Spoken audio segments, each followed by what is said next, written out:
I just watched season 2 of Marvel and Hulu's Hit Monkey, and I gotta say, I really liked it. I think this show is very good. I had not heard of, I had heard of the first season, but it wasn't on my radar. I didn't know people watched it. It hadn't made a lot of an impression on me. And honestly, it's just probably because there's a lot of this stuff out there. If something doesn't come out and either A, already have my attention, or B, I hear people talking about it and people are like, no, this is awesome. It's the best show ever. There's a good chance I'm going to skip it. And I'm sure those people exist for season 1 because after I watched season 1 about a month ago, I put on Twitter like, whoa, is this a monkey show great? Like, has it always been great? Is this a thing?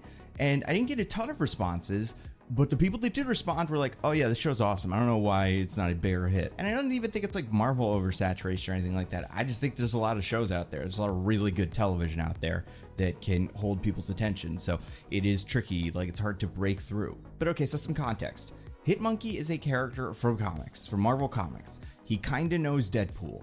Besides that, he is not that consequential. There are 4 issues of his solo series, and then, like I said, teams up with Deadpool, has shown up and done cameos in other books. Honestly, I think I looked this up, maybe 30 issues of comics ever have Hitmonkey in them, so like, not very many. His origin is pretty simple. He is a monkey that lives in the mountains of Japan.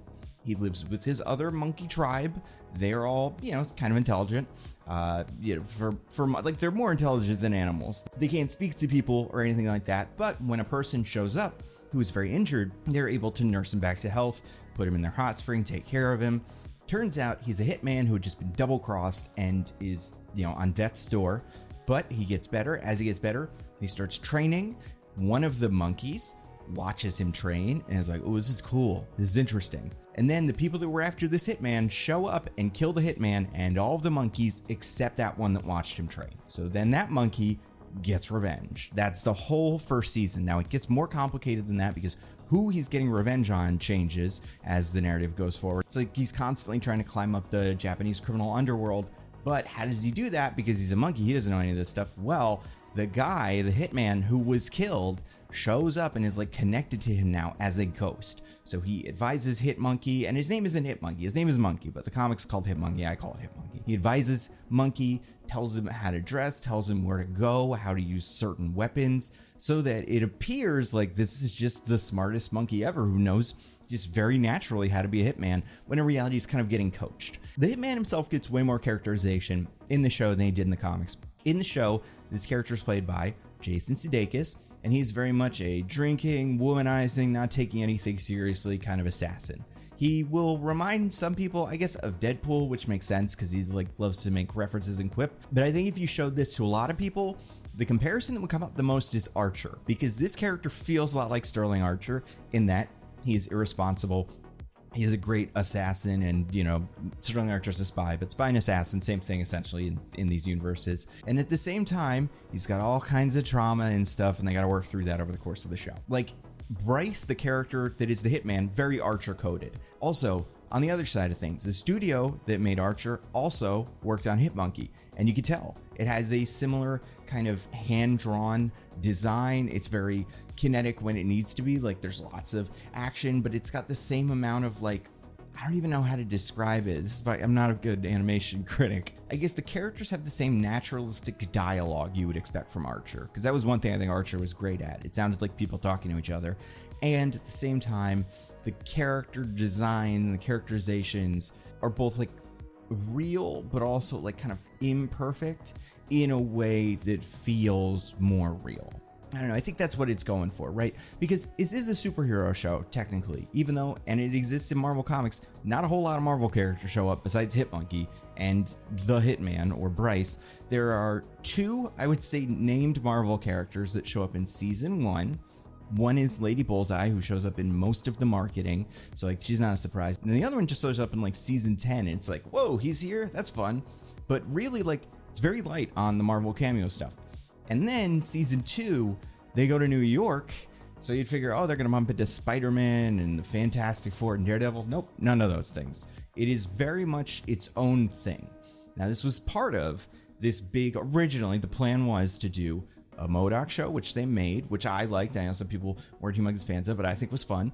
this Hit Monkey show. They were going to do like a Tigra and Dazzler show, I think a Deadpool show, and then they were all going to meet up in their kind of Avengers assembling moment for a group that was called the Offenders, because they were all, you know, bad, or at least weird, because I don't, Dazzler doesn't really feel like she fits into that group, but whatever. I mean, it probably would have been a different take on Dazzler. I would have liked to have seen that show. Like, honestly, the Deadpool one seems like a no-brainer. They should still make that. I'm shocked that they have not made a animated Deadpool show yet. But like a Dazzler show could be very fun. There's a lot you could do with that, with the music, with the style, depending on where you're setting it. Like, I think there's a lot of promise there. The first season of the show came out in 2021. Like I said, people liked it, but it was not a humongous hit, obviously, because like there's a lot of people I know that did not watch it and weren't humongous fans of it. This new season just came out today as I'm recording this, so Monday the 15th of July. And I think compared to season one, which I think is season one is great. I think it's a very tight narrative. I think it benefits from taking the narrative of the comics, like that origin that I explained before, and building on that. But that is a good solid foundation to build the show on. And it's something that's very simple, right? It's like John Wick, any of these revenge stories. I think season two is more complicated than that, and it takes bigger swings, and I think it more or less hits them. I think it is not as together as season one in terms of just being a simple plot. There's a lot going on, but I think it works as well as season one, because the thing that makes the show work, the thing that surprises me, is how deep some of these characters are. This isn't like, I'm not pretending this is like Taxi Driver or anything here where it's super serious, but like this isn't just jokey guy hangs out with monkey. There's a reason he's weird, and there's stuff that we learn about the monkey and what the monkey wants. And there are other characters on the periphery, one played by Olivia Munn, one played by Ali Maki, and they also have arcs that I think are interesting. And like, I don't think a show like this would work in the current environment if it was just cool monkey karate. Like, I think that would be fun. I could enjoy that show, but at the end of the day, there just are a lot of really high level animated action cartoon for adults, some more aimed at adults and some just things like X-Men 97 that like adults would like. But I think the bar is high, so I think the reason that this works and it stands out is because of these characters. And I think because at the end of season one you have developed characters that have a lot going on, and yeah, they have like full complete arcs, but then there's still things that they can do that maybe they haven't done yet because they haven't had that opportunity. That will be challenging for them. Like, I think there's still enough interesting character stuff to make season two work, even when it gets a little bit messier. I think it maybe struggles, and I'm sure not sure every review will say this. I would bet the main criticism coming out of season two is that there is one plot line that just does not feel like it works for a bunch of reasons. On one hand, I don't think it connects incredibly well to everything that's going on, but on the other hand, it has sometimes a huge impact on what's going on, and it's just like, yeah, I'm sure this will be something that people think, and I bet after episode like 3, it's just a guess, I don't know if that's like the episode, maybe, I would say episode 5, you'll be like, oh, what are we even doing with this character? And, you know, that's kind of where it ends up. Like, I think there's something to the themes of revenge and family and things that are pulled through season 1, but also, you know, reinforced in season 2 that make certain things characters are doing make sense. But again, it just feels like this character's off on a different show, and I don't like that. What else is fun? I think new characters for season 2, I'd say the manager or agent or whatever she is, played by Leslie Jones, is fun. It's got a lot of personality. I like that she's this very tough manager, but she's not, I don't know. I think this character has a fair amount of nuance, maybe not incredibly deep, but like they're not one note, and they do have a pretty solid impact on the plot. I would say the character from season 1 that feels like they got the most to do is Haruka, who has a big arc in this season, and I think her presence on this show is very helpful because she is also kind of not from this world of, you know, all the New York assassins and these kind of semi superhero characters that they bump into. So she's a good character to have around. Overall, I don't think the New York of the show helps very much differentiate it from other shows. I kind of wish they'd stuck in Tokyo or Japan or wherever they were. I think they were in Tokyo. Only because there's scenes, like action scenes that take place on a subway, for example. That's like all superheroes do that. You know, Spider-Man's done that a billion times. Every Spider-Man, well, I don't know, Tom Holland actually probably hasn't done that, but like the rest of them all have action scenes in subways. So like, I understand why you put him here, because again, this is partially where Bryce is from, but also it's just a place where you would expect a lot of mercenaries and hitmen to exist. So obviously that's where this character, who is now like a rising star, would go. But on the other side, I don't know. I think they could have benefited from putting him somewhere a little bit different. Maybe, I don't know, London or LA or, you know, Rio, China.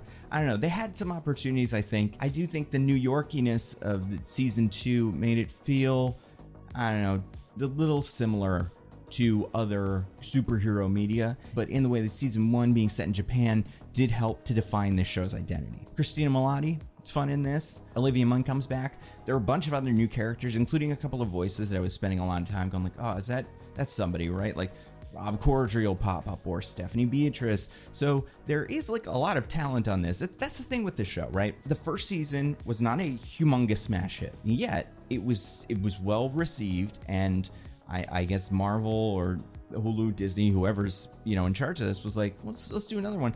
And they didn't like cut the budget, and the show doesn't look worse, and they didn't get rid of all the famous people. So it does feel like I kind of hope, and there's a part of me that, because of being someone who has watched a lot of streaming television, goes season 1, season 2, goodbye. I wouldn't be surprised if this is the last season of this show, and if it is, I think it ends on a note that I find acceptable. I would like to see where it goes in the future, but at the end of the day, like, I can't help but just be kind of happy that the show exists at all. We have 2 seasons of a Hitmonkey show. There are, you know, 8 hours of solo Hitmonkey adventures, which is more than he ever had in the comics. I'm surprised. I hope this takes off, and maybe Marvel makes another Hitmonkey comic, because I think there's a lot there. I think you could give a really dynamic artist this character and get something really fun out of him. I do think, like, if they do a 3rd season, teaming Hitmonkey up with other characters isn't the worst idea. It doesn't have to be like full-on team-ups where every episode is like, hi, it's Spider-Man, wow, cool. But I think, like, throwing, you know, Taskmaster in, throwing in Deadpool in an episode, those could be fun. I think there's a lot of characters in Marvel Comics that would make sense in this universe, like that would be like, oh yeah, Hitmonkey would run into them eventually. But on the other hand, I like that the show, over the course of 2 seasons, has developed very naturally this entire cast of characters that are original, besides Monkey and Bryce. But even Bryce, he's not called Bryce in the comics. He doesn't have the backstory that we find out about. So like, he might as well be a new character too. Like, I like that this has its own cast, and you're not expected to know who any of them are. And like, when a character shows up, it's not like Sandman, right? Like, Sandman shows up in a Spider-Man book, and you're like, I know how they're gonna get him. They're gonna do some water thing or whatever. They're gonna burn him so he turns into glass. You know, there's like 2 ways you kill a Sandman. But in this, like, a guy shows up and you're like, I have no idea who that even is, or what, like, that monster, is it magic? Is it like a mutant monster thing? So when, you know, Hitmonkey and Bryce are also like, what the hell is that? You're right there with them, like, yeah, what? Good luck, man. It seems hard. Seems like it's gonna be tough to kill. Overall, I think season 2 is about as good as season 1. And I will say, I've given credit to a lot of the cast here, and I think they're all doing a very good job. Fred Tatasciore, who does the voice of Monkey, is also doing a good job. Like, I think it'd be easy for Bryce to take over this show and this to become the Bryce show, but they give Monkey a lot to do, and a lot to do on his own, but also he emotes in a way that is enough to make Monkey feel like a character. And I think part of that is the way that he has his little like, it's like those sounds that he makes, especially because there's a big difference between a like, which is like a, come on, or like a, which is like, let's get him, you know, there's a lot of that. And I do think, you know, the animation obviously does a great job of giving Hitmonkey a lot of charm and giving him a lot of personality. But I you know, it's easy to forget that there's actually a voice actor for the monkey, and he's doing a great job. Overall, I think this season was not quite as tight as season 1, but like, I think season 1, you could reasonably, I think it'd be fair to give season 1 like a 9 out of 10. And that's saying maybe like Invincible season 1, X-Men 97 1, I would say those are at least 9s out of 10s.